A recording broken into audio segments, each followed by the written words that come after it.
Hello, folks. Welcome back. It's Friday, January 23rd, 2026. You know that earlier this week, if you watch my program, I traveled to Rochester, New York to find out what's going on with South African refugees that are located in Rochester. I wanted to determine if their concerns, complaints were legitimate or it's just a bit of grousing. You know, sometimes people embellish, they exaggerate, every little thing becomes a concern. So I went up there to do a meet and greet with them, to say hello to them, welcome them. It's a reasonable drive for me, 5 hours. And stay overnight and then try to find them some help if they were indeed having trouble. Maybe other refugee agencies could help them.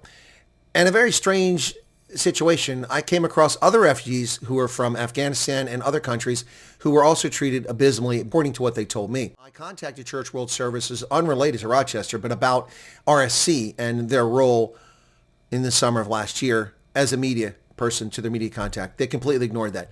I later contacted a few months later for another issue, media related, and they ignored that. I also know for a fact that Professor G, an asylum attorney, had contacted them repeatedly trying to get information and talk to them publicly. They refused, the Indiana headquarters. When I heard about these problems in Rochester, I listened, but sometimes people embellish. So I gave it a little bit of time, but things seemed to be getting worse. So I sent an email after I saw a video of how unresponsive their office was that was recorded by one of the refugees in Rochester. I sent an email to their office, and I have that case officer's name who interacts or supposed to interact with refugees, and I got no response. So I called last week, left a message, got no response, still haven't called me back to this day. So it's been over a week now. Then I called the New York City office for the state of New York for Church World Service and got no response there. Left a number to call back. No, nothing. I sent an email to the national headquarters and got no response initially. I didn't hear from them until after I was driving back to Pennsylvania after I blew the story open about very strange happenings. I'm making no allegations of anything untoward, but I am making correct allegations relayed to me by refugees in Rochester, not just South Africans, of abysmal treatment and a failure to perform the things that are expected on the contract that they're working under. I received an email from Church World Services National Headquarters at 6:18 Eastern Standard Time, which was when I was probably just having crossed into Pennsylvania coming back from Rochester, but I didn't see the message till later that night. It was a pro forma message from their compliance office, whom I'd written to. And the compliance office said that we received your message, but we can't share information about our clients because of privacy. Well, I didn't ask for any information about your clients. I told you that I have information about maltreatment, neglect, and serious concerns about your refugees that you've accepted cases for in Rochester, New York. I didn't ask to talk about anyone. I didn't ask for you to share any information. I asked for you to address this question, and I will share the concerns with you. So a typical pro forma from a big company. They just blew me off, essentially. I left it there. But I didn't leave Rochester there because while I was in Rochester, I tried to go around to find other refugee agencies, one of which had moved. They weren't at the address that was listed on the door. The phone number didn't work. Come to find out, they're actually at the south. So it's Plymouth Avenue South. They just listed Plymouth Avenue. Anyway, so then I went to a legal place. It looked dodgy. Couldn't find a parking space. Just left. I was trying to get help for these refugees. And eventually, I went back to Church World Services, which is where I ran into a Muslim refugee who came to the United States in Afghan a year ago, was dumped in a hotel for a week, no food, no money. The agent just left, no phones, just abandoned them there and came back a week later. Now, fortunately for them, they didn't starve to death because they had a cousin already in Rochester. Otherwise, who knows what would have happened to these people. They finally came back. They also didn't get their food stamps for 2 months. And there was much more to this story. This is just the start of it. And then the thing that really led me to do a video, which seems to have lit a fire and probably, really is causing some, I don't know, what's the word I'm looking for, angst in CWS, or maybe finally they're paying attention to their responsibility to these refugees, is I did a live video from my car after the Muslim told me that he asked his case officer, because there's no Rochester, he said, we're Muslims, where can I buy halal meat? Do you know where I can buy halal meat? To which the refugee case officer, whose name is known to me, and I haven't doxed, that refugee case officer said to him, you people eat dog. Why do you need halal meat? Seriously. What a culturally insensitive and bigoted, if not racist, or certainly, anti-Muslim thing to say. Who hires people like that? So, I was angry. I did a live stream. I pointed it out. I said that's not acceptable. We pay these companies $2.9 million a year to provide services. Now, they're not getting that much now because the program is largely suspended except for South Africans, but it doesn't matter. They get paid. Church World Services gets $189 million a year on average from the federal government out of their $220 million of funding. Without us, they're nothing. And apparently they're not delivering services in Rochester. And it isn't just the South Africans. So it's not against the South Africans. It seems to be against all refugees. That insult to a Muslim, that's sickening, twisted, no respect for people. Who do you hire? Why do you hire people like that who have no cultural sensitivity or awareness? So then I went to another place that's supposedly helping refugees in Rochester, and that place is Rochester Refugee Resettlement Services. But initially I didn't go there. I went to an address that one of my moderators told me was another location for Church World Services, which is just down the street. So I went to that. I just parked out on the street. Can park here for 2 hours. I'm good to go. Not permit parking, so I can park on the street. I walked up. It's a church. I knocked on the door, went in the church. Lovely people in there. Met some Afghans, some Kenyans, some others who were refugees and live here now, and they're helping each other. And the church is converted into like a community center to help refugees called Mary's Place. What a great story. I asked if I could interview someone or take some video inside to show good news story. And who can I talk to find out about getting help for the refugees from South Africa who are being neglected by Church World Service? The gentleman said, you should talk to our supervisor. So he walked me outside, went down the street, and went across to the building. And it turned out that that building we went to was Rochester Refugee Resettlement Services. At this point, I have nothing bad to say about the organization. I have a great news story I want to report on because I'm an objective investigative journalist. Not looking to damage anybody, simply getting to the truth. And this is a good news story. So the gentleman takes me inside. We can't find the supervisor. He's not there. He went to lunch and he has a meeting. Didn't answer his phone. That's fine. They gave me his number and they said that I could call him later on after lunch and he was going to call me. I never left my number because the gentleman came in and said hello. I said hello. Anyway, he comes up. And then a few minutes later, after looking at his text messages, I'm already leaving, starting to walk out the door because I thanked them for their time and said, no obligation. If he's able to talk to me on the record, great. If he's able to talk to me off the record, great. If he's unable to talk to me, I understand. I came here unannounced. I can always ask for an appointment later on. And as I'm going to walk out, the gentleman came up and told me, I don't need you in the building. I said, excuse me? Yeah, you need to get out of here. Okay. Why? Well, I know all about you. I said, okay. So I start to walk out the door and he ran his mouth and said something else. And so I opened the door back up and said, well, I don't know what you think someone told you, but if you knew the truth about me, you wouldn't be behaving in this fashion. So I walked down the street. I left. I just left him, no problem. Shut the door politely, didn't slam or anything, walked down the street. I looked over my shoulder. He walked down the porch and he's on his phone, yelling in the phone, talking to someone, obviously for my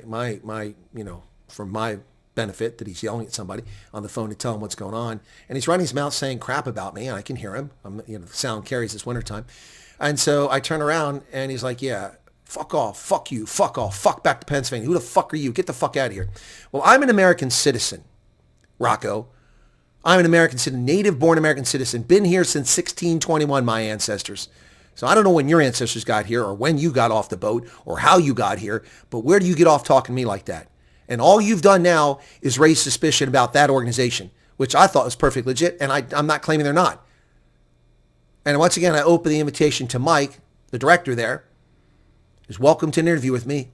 We can do it not live, and I will allow him to see it before I publish it if he has any questions about it, to talk about the agency, because I want to give a good news story. But instead of a good news story, I have a jerk off verbally assaulting me and yelling at me like some idiotic, deluded banshee on the street.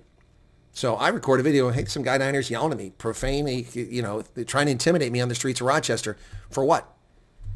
I walked across the street politely in my car, went to get in. He jumps out on the sidewalk of the street. He's recording on video, it looks like, or trying to impress me. He's recording to record my license plate, apparently, so he can harass me or attack me or intimidate me. I'm not intimidated. What I am is curious now. What went from a good news story, which I, in good faith, attempted to cover, is now turned into potential scandal. And what do I mean by that?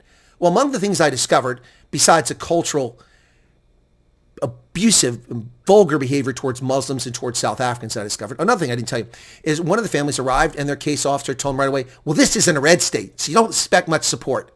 Excuse me? The South Africans said, what's a red state? He didn't know what that meant. He doesn't know the political, concept of U.S. red state, blue state. It's news to him. They also told these people, all the refugees I talked to, go to DHHS, the Department of Health and Human Services. Didn't tell them where it was at. They go there. Health and Human Services says, what are you doing here? You don't have an appointment. And if you had an appointment, we can't help you because your case officer has to come from the sponsoring agency. So the idiot case officer didn't do that for them. Families have lost matching grants. New York gives you 30 days for refugees to get matching grants. Money, moolah, they didn't get it. They've been threatened to being expelled from hotels if they don't sign a lease in a place. And I discovered that every refugee that I talked to, Every refugee that I talk to has the same landlord. Even though they don't live in the same apartment complex or the same house, they live all over town. So there's a landlord that has a lot of properties. Nothing wrong with that. There's nothing wrong with having contracts. And maybe it's the only guy that's got affordable places. Maybe. But do we have a question of corruption going on here? Also, one of the refugees, I saw the letter. After 30 days, they're telling them they washed their hands of them. They've given them $5,800 of cash assistance. I say poppycock. I've seen where they live. They're being overcharged $14 a month for rent when part of the house they live in is rented to another family, an Afghan family. In addition to that, I've actually questioned where is the $5,800 of cash assistance in 30 days. They weren't given transportation cards. They weren't given airtime. They weren't given groceries. Where'd the money go? They weren't given an itemized list of the in-kind things that they got for that $5,800. So what's going on here? There's also a serious effort to offboard them, trying to force them to take a cash payment and leave the program. That family.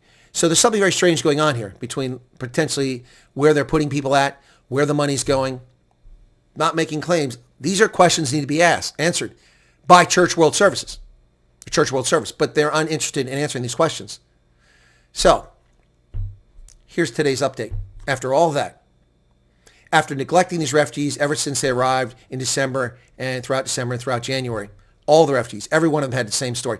And the ones that I talked to who arrived last year, who aren't even South African. A clear, consistent pattern of neglect, negligence, and fishy stuff going on. And then, of course, Church World Service National Headquarters ignoring media requests, ignoring attorney requests.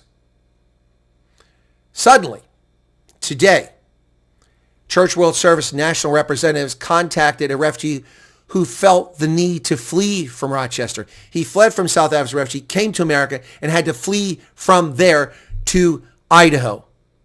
Went out to Twin Falls and is now in Idaho and saw night and day. As I've said, the refugee assistance agency out there was amazing.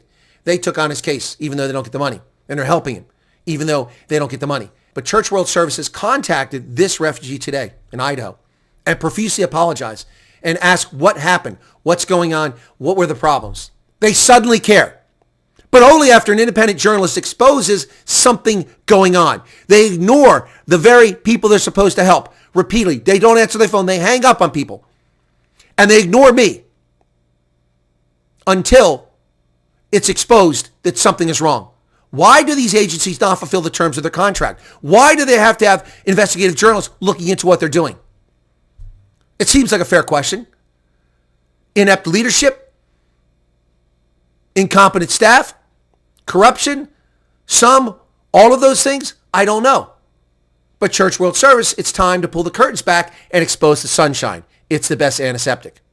You either do it internally or a congressional investigation is going to do it for you. You figure it out. It's not my place to figure it out. It's my place to ask fair, legitimate questions, and I'm a very fair interviewer, but you had no interest in talking to me. That's your prerogative. But you have a responsibility to talk to people you're supposed to provide services to, not neglect them. And clearly in Rochester, not saying it happened elsewhere, but in Rochester it's clearly happening. And for the gentleman who was in the building, whomever he is, the black gentleman, whom I don't know, who verbally assaulted me and tried to intimidate me on the streets of Rochester, an American citizen by birth, whose family's been here since 1621, a combat veteran with 36 years of service supporting and defending the Constitution. You think you're going to intimidate me on the streets of Rochester? All you've done is raise questions. What nexus now exists between the Rochester Refugee Resettlement Services and Church World Services? And why are you freaking out? I never said anything about your organization or about that organization. I was there to talk a good news story. And people were friendly and polite to me, and I was friendly and polite to them. But you have now raised questions. It's now time to turn over that stone. Is there a nexus? Is there something going on with the landlords and the leases? Where's the money going? Ask yourself. I'm asking these questions, and it's not over. We're not done. We're not done with this story. Church World Services is refusing to answer my questions because they're not interested in my questions. But they better get interested because one congressman's already been contacted, not by me, but I will be contacting Congressman very soon if we don't start getting answers on this. We pay these companies billions of dollars. And in Church World Service case, $189 million in the last reported financial year publicly available. $189 million. And this is what happens to people. No, not acceptable, ladies and gentlemen. Not acceptable. And for the Rochester Refugee Resettlement Services Office, I hope that the ass that was abusive towards me doesn't work for you. I hope that he's not involved in something crooked, because his behavior would seem to indicate something is amiss. Because you seem to have a good organization that's helping people. But then again, maybe there is something to cover up. Maybe that's why I was chased out of a building. I walked out and threatened and intimidated. Well, they tried to intimidate and tried to threaten me. I'm not threatened. I'm not intimidated. Maybe that's why that happened. The irony is that they had already said that the director would call me, and I was saying my goodbyes and thanking them profusely for being so polite and friendly. And I had a chance to talk about a good news story. And then he acted like that. So now, what do we find out next? Anyway, folks, the update here is that Church World Service now is bending over backwards with at least one of the refugees. I've also heard that the refugee family that arrived there yesterday was greeted, taken to their house already. And apparently whoever has their case was much more polite and professional than the previous people. That's too little, too late. We had to have a person flee from South Africa to life and then flee from Rochester from neglect to go to Idaho. But to be honest, he's better off in Twin Falls than he is in Rochester any day of the week. So there you have it, folks. You thought it was Minneapolis where the fraud was taking place. And there is fraud in Minneapolis. But where else do we have fraud going on? Where else do we have taxpayer money being squandered? Where else do we have people that we welcome into our homes, into our country, to provide them refuge and safety that are neglected? Well, it's not just in Rochester. It's not just Church World Service. I've dealt with at least 3 other refugee agencies who've neglected refugees. To their credit, each of them intervened. And one I haven't dealt with, who fired a case officer in Virginia over their negligence of refugees. And their new case officer is fantastic. Texas, Virginia, California, New York. Problems in each of these places. Now, I suspect and I believe the vast majority of refugee case officers around the country are doing a brilliant job. And yesterday I went to Harrisburg and met a refugee agency who asked me to come talk to them. And they look to be an amazing organization, and they're on top of things. I'll keep you updated with the story. Church World Services is now bending over backwards, sending apologies. Too little, too late.